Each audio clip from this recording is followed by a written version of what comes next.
Not going to pay overtime? Think again. TLDR, don't mess with the IT guy. I was discussing this sub with a good friend, and he said, boy, have I got a story that'll fit. It wasn't his story, but his brother's, and I sat with him and got the details. Buckle up, it's a good one, and a long one. Let's call him Bob. Bob has been fiddling with computers since he was a kid, and knows them pretty well. As with most IT people, he's moved from job to job.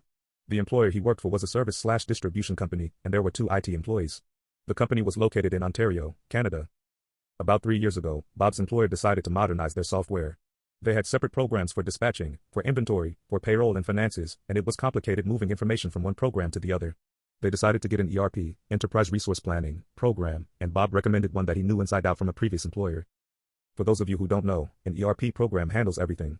Purchase orders, sales, inventory, personnel, vendors, customers, all of it. You can run a report and find out which customer has bought the most part ABC in the last year, which salesman has improved his numbers the most, which vendor has the fastest delivery time, which shipper packed the most orders. Everyone in the company used the ERP program, but it was very complicated, and they used the aspects of it that related to their position.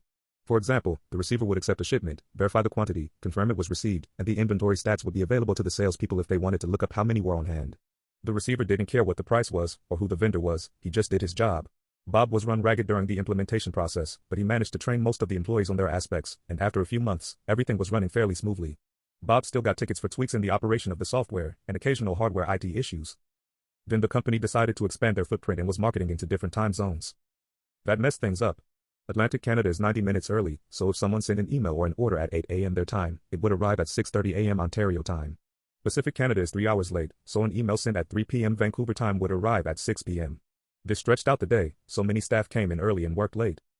Bob would arrive at 8 a.m. and there would be people that demanded his immediate assistance and were annoyed that